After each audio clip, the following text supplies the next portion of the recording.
Species. Unite. Species. Unite. Humans are a puny thing by comparison. I often ask myself, why is it that wolves don't kill people, or extremely rarely? I mean, it does exist, but it's almost totally off the charts. Unlike tigers and lions and leopards and cougars, and there's all kinds of predator bears, especially up here every year, there may be a person or two that may get killed up here in Alaska from brown bears. That there's lots of big carnivores that do occasionally cross the line and kill humans. But why not wolves?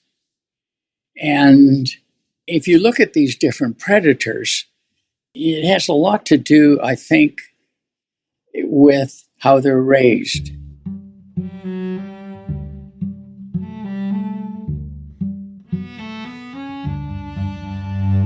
Hi, I'm Elizabeth Novogratz. This is Species Unite. We have a favor to ask. If you like today's episode and you have a spare minute, could you please rate and review Species Unite on Apple Podcasts or wherever you listen to podcasts? It really helps people to find the show.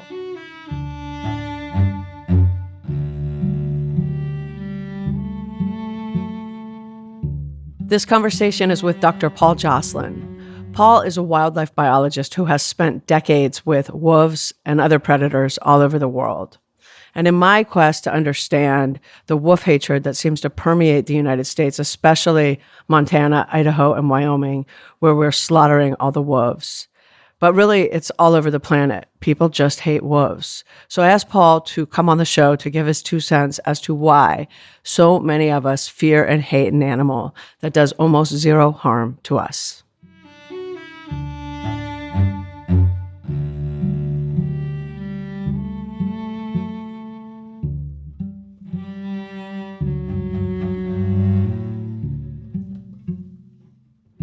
Hello, Elizabeth. How are you? And thanks for inviting me for your podcast.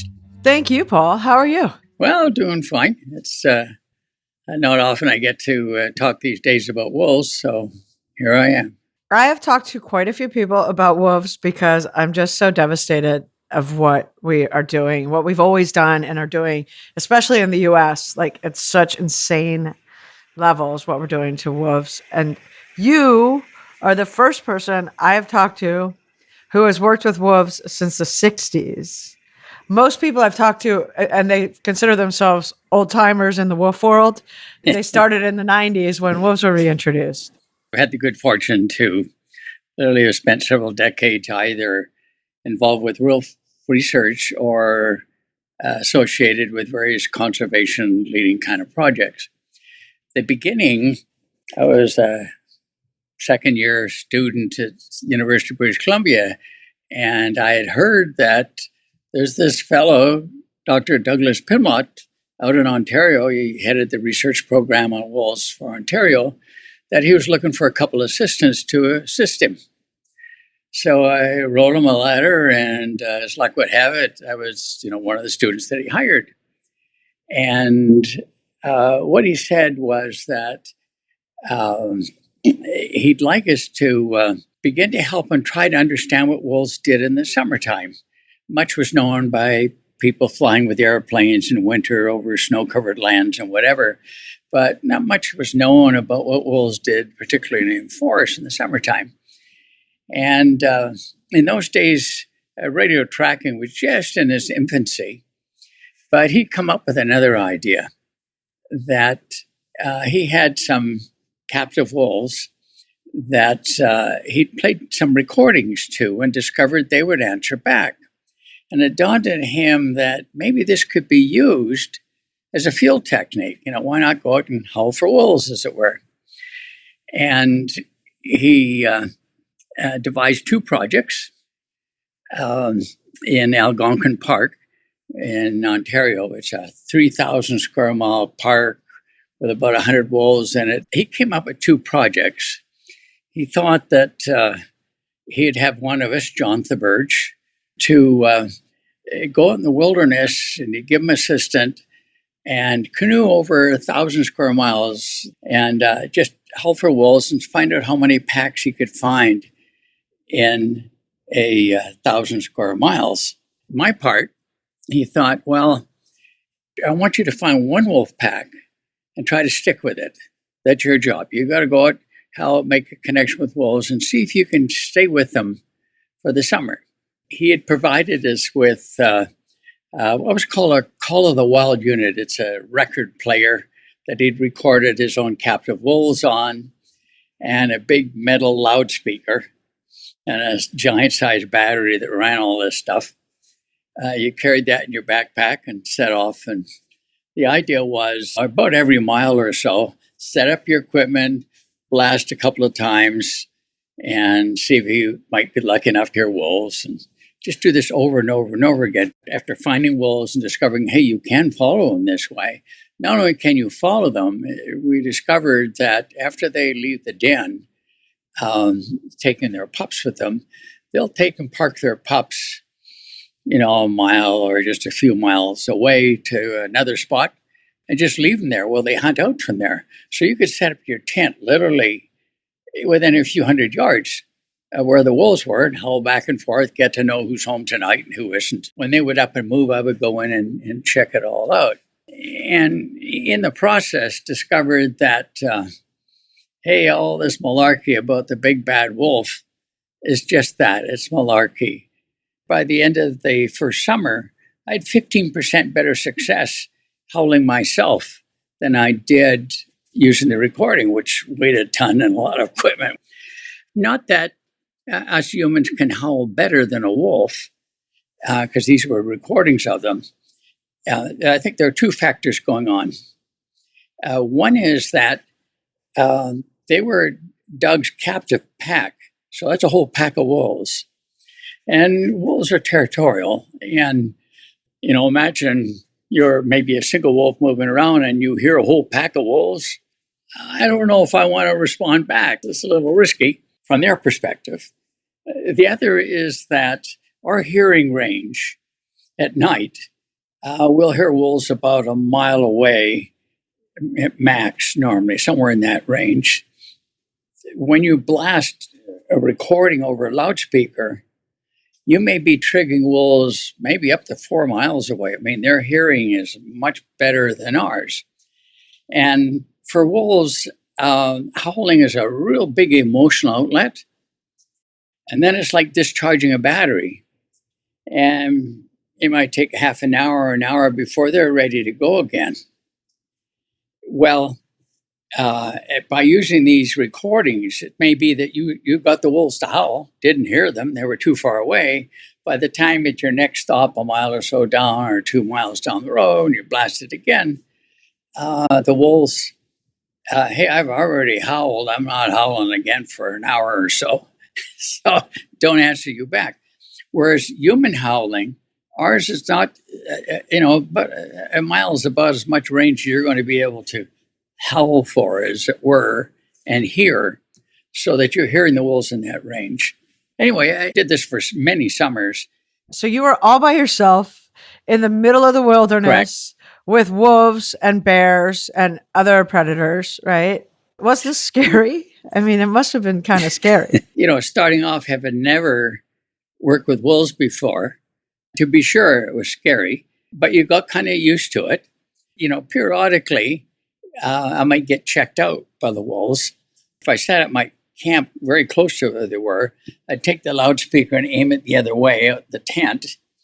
And then I would also try to record them out the front of my tent. My job was pretty cool in that sense, but you're hiking at night. You're using a flashlight, walking through the forest. No phone. No phone. None of that stuff existed in those days. And every couple of weeks, I'd come out, get more food, and hike back in again. It's a low, rolly country, carpeted with maple trees, with all these bogs everywhere, lakes everywhere, with spruce trees around them.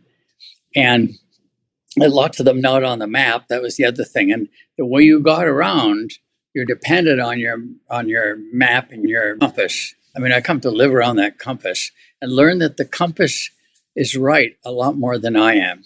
And what happens is when you're hiking at night and you can't see very far, you tend to follow a contour.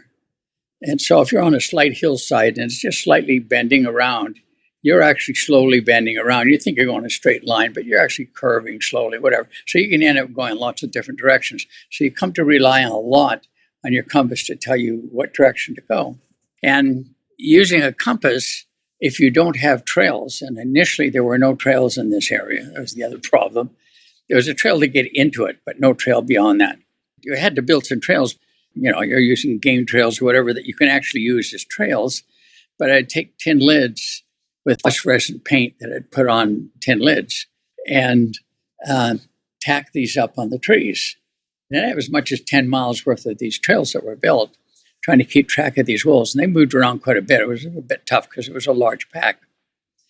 And had an opportunity one time, my gosh, found what's called a rendezvous site. Will you explain what a rendezvous site is?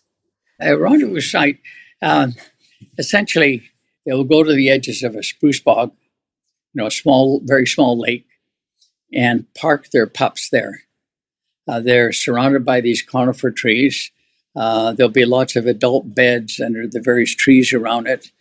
And the pups have nothing to do for, 2, 3, 4, or 5 days at a time. And they'll just romp and play, make little trails everywhere. And so that's a rendezvous site. And when they would move from one area to another, then I'd go in and map it all out. And working on this Fool's Lake pack, I'd lost my pack for a couple of nights. And I'm hiking along this primitive trail. And I hear howling down in the valley. And I think, oh, wonderful, I found my pack. So I leave my trail, work my way down through the brush and whatnot, get down towards the valley floor.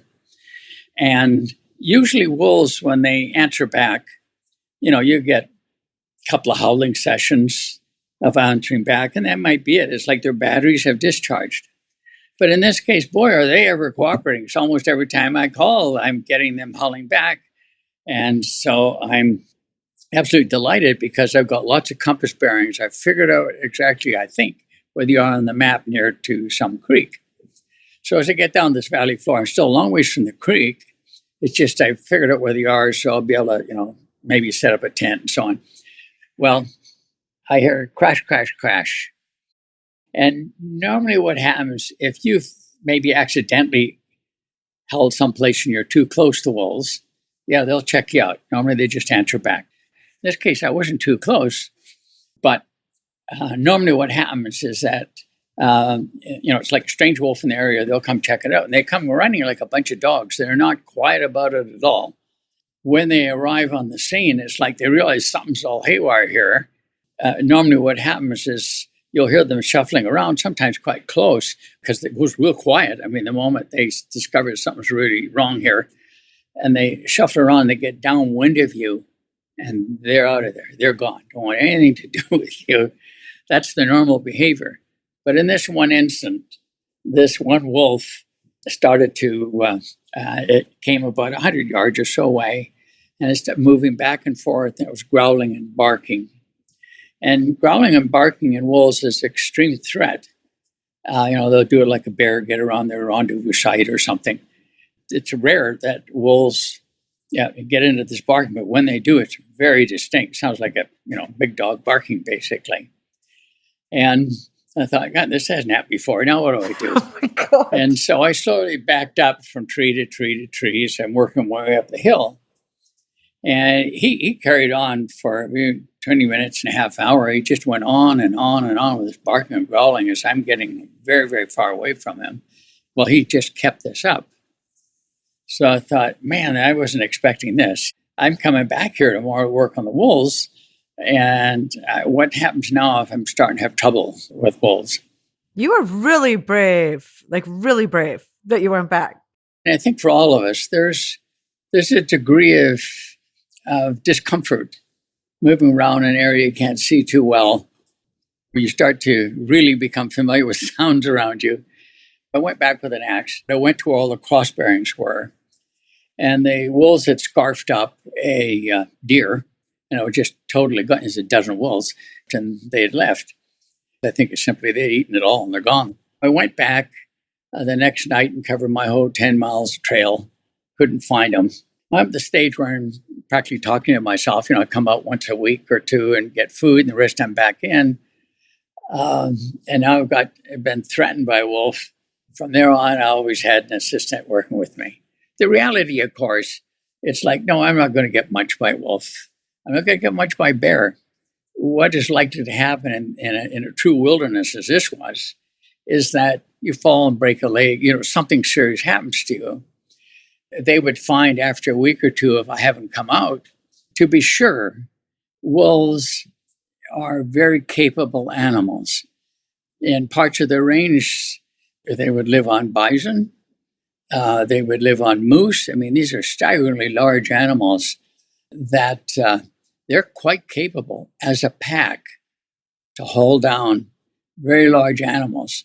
Humans are a puny thing by comparison. I often ask myself, why is it that wolves don't kill people, or extremely rarely? I mean, it does exist, but it's almost totally off the charts. Unlike tigers and lions and leopards and cougars, and there's all kinds of predator bears, especially we have up here every year, there may be a person or two that may get killed up here in Alaska from brown bears. That there's lots of big carnivores that do occasionally cross the line and kill humans. But why not wolves? And if you look at these different predators, it has a lot to do, I think, with how they're raised. Wolves, as a canid, all canids are involving both the mom and the dad in the care of the young. For most carnivores, that's not the case. In most carnivores, mom does all the work. If dad comes around, he's potentially dangerous, can be very lethal. Male bears will kill cubs if they can get them. That's more the norm. If you're a young male cougar, mom's teaching you what to catch, but you're still young, and the male shows up interested in her, his mom, so he's kicked out, basically. He's got to leave or get killed, basically. So now he's off trying to hunt with inappropriate skills. He's not fully trained yet, and he's a bit like a teenager at experimenting stage. So he's going to make mistakes. With wolves, they're a pack animal and have a very tight social structure. The leaders of the pack, that's usually mom and dad, not always, there'd be mixtures in that, but essentially the leaders of the pack are the ones that tell you where we're going tonight, where we're going to eat, what we're eating, where it is. That's all controlled, as it were. These young animals grow up beyond sexual maturity.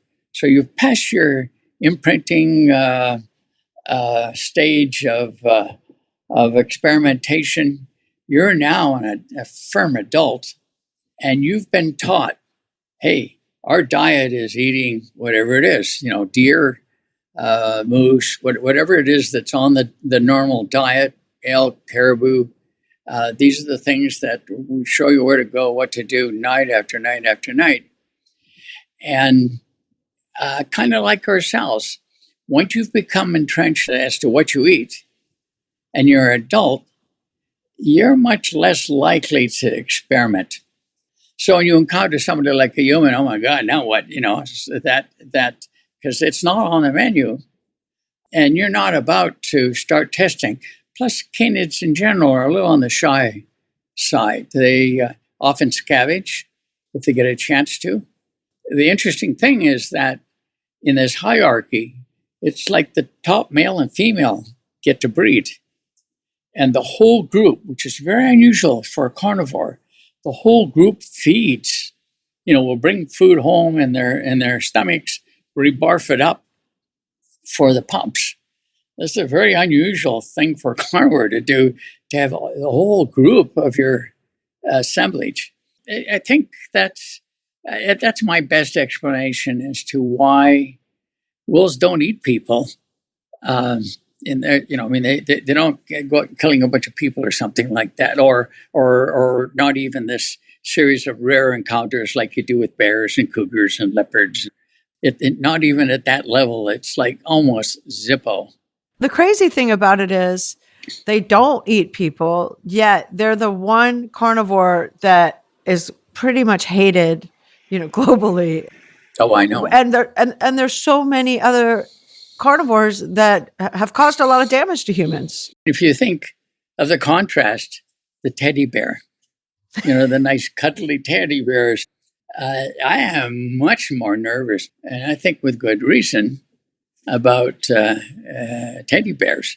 This was in the 60s, these summers. Yes. Was there at that time, I mean, you're in Canada, there weren't wolves in the US yet, or there were, but not many. Yes. But was there at that time like the same kind of wolf hatred that's happening now? Yes. In Ontario at that time, there was a bounty system going on, as over much of Canada, that in fact, at the research station, there'd be wolf heads come in each year from these bountied animals that'd be boiled up because the skulls were kept for, used for research, whatever. One interesting insight, the park interpretive staff in Algonquin asked us wolf researchers, could we please have a public night, hear wolves?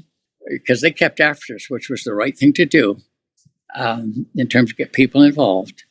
Because I think that's the key to having people get rid of their fears about things, trying to understand what's real and what's not real. We asked them how many people, when we agreed that we'd do something, that they'd had. They said, well, the most they'd ever had to anything was 80 people. And we said, 80 people? How are we going to handle 80 people? But anyway, they kept after us, and we agreed that there'd be a parking lot we'd have the people go to. We would go the night before and howl up and down this piece of highway. There's about 50 miles that cuts one corner of this park. If we found any wolf packs near the highway, then we would take the public there the next evening so they could hear these wolves. We found a wolf pack, and we went the next evening to pick up the public. Over 600 people showed up. I mean, we couldn't even get near the parking lot. It was kind of crazy. 600 people, that's 3/4 mile long of cars when you take them down a highway. That's a huge train. As we were driving along with this huge train trying to take them where the wolves were, the RCMP, the police showed up, and they were furious about the fact they hadn't been informed that this was taking place. We didn't know either. This is what we're dealing with. So anyway, we parked. We got the people at each end to walk up to the middle. We howled. And when the wolves responded, you could have heard a pin drop. I mean, these two, just like for the first time in their lives, for this vast number of people, they're hearing wolves in the wild at night. It's a terrific opportunity for them. But because this was under a period where intense wolf management was going on, the wolves being killed, essentially, it was like they get $5 or something on the bounty for each animal that they could prove that they'd actually got. Because there's all this, general understanding of wolves are bad, etc., and government programs to encourage that. They didn't want a word out about the fact that 600 people had shown up to this, but word got out. And the interpretive staff were also so pleased by the fact that, all this mass education that suddenly occurred on this event, that they turned it into an annual event. As many as 2,000 people show up to hear wolves howling at night under the stars. There's a wolf listening society that's been created. These are mostly people who go around in canoes and all the rest. And, so it's organized that way as well. How cool. Yeah, I know. I mean, I think it's a fabulous opportunity to educate. What is, they don't howl at the moon. what causes wolves to howl? Well, in springtime, they don't howl much. I think it's maybe if they're denning, it's vulnerable. You don't. This is a vulnerable site, and if they happen to be away, maybe a bear or something will get them. But as the summer starts to progress, initially, the wolves will respond, but it's like it begins to build, and the pups will join the adults. They'll start their little yippies and whatever, but not they won't do it on their own until you start to get towards about July. Sometime in July, they'll start to howl on their own. When that happens, daytime, nighttime, frogs croaking, that's enough. Slam a car door, they'll howl. Loons call, they'll howl. They'll howl at just about anything. And it's at that time of year that I think is great from public interpretation time, because you're not really disturbing anything. You don't need to worry that to take people out to howl so they can hear wolves and talk about what howling is. It's this territorial thing that's used. Maybe I'll demonstrate for you, actually. I've done this for years. I don't know how my throat probably I work, would love it.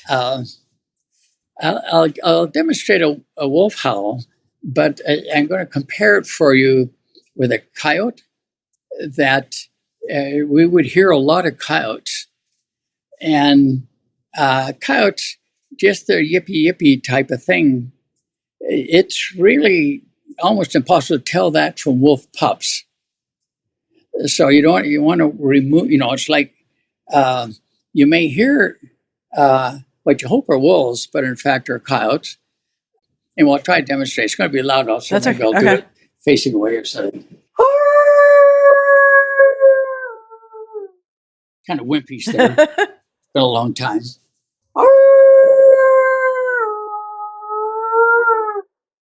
So I'd go on there only much longer. My voice is shorter now. But a coyote sound is that high pitch, going straight up. Wolves don't do that. If you hear that, you're dealing with coyotes. Okay. Whereas the yippee stuff can be puppies, but this that rapid rise in sound, wolves don't seem to do that. So that's what we use in our survey techniques. And we did that not only in the northern states, we did that in the southwestern states looking for red wolves in the early days. And then at Wolf Haven, we did quite a bit of work too with the Mexican wolves. They were thought to be extinct in the lower 48.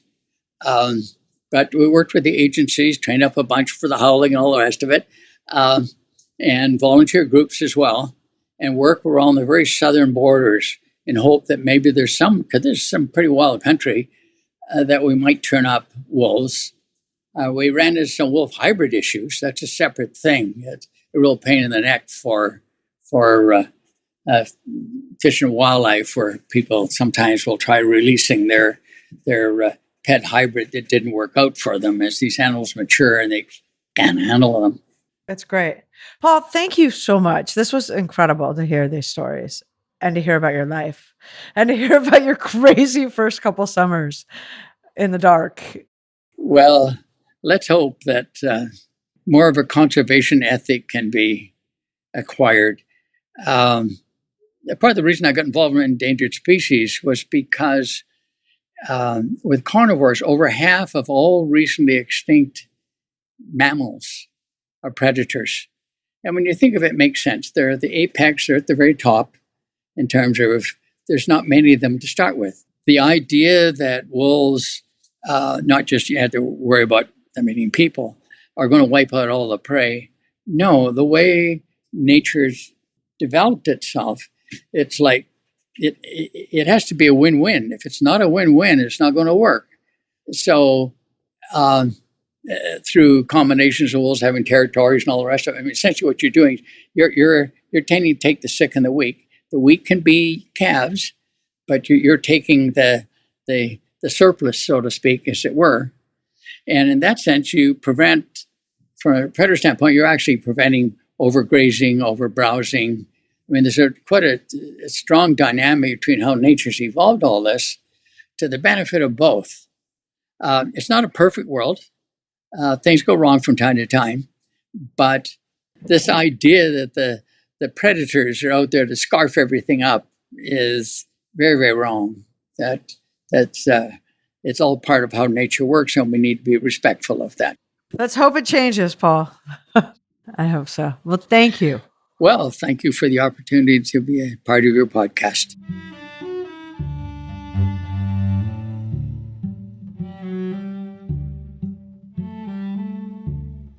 To learn more about Paul and to learn about his work, go to our website, speciesunite.com. We will have links to everything. While you're there, if you're not a subscriber, sign up. We are on Facebook and Instagram at Species Unite. If you have a spare moment and could do us a favor, subscribe, rate, review on Apple Podcasts or wherever you listen to podcasts. If you would like to support the podcast, we would greatly appreciate it. Go to our website, speciesunite.com, and click donate. I would like to thank everyone at Species Unite, including Gary Knutson, Caitlin Pierce, Amy Jones, Paul Healy, Santina Polke, and Anna Kallner, who wrote and performed today's music. Thank you for listening. Have a wonderful day.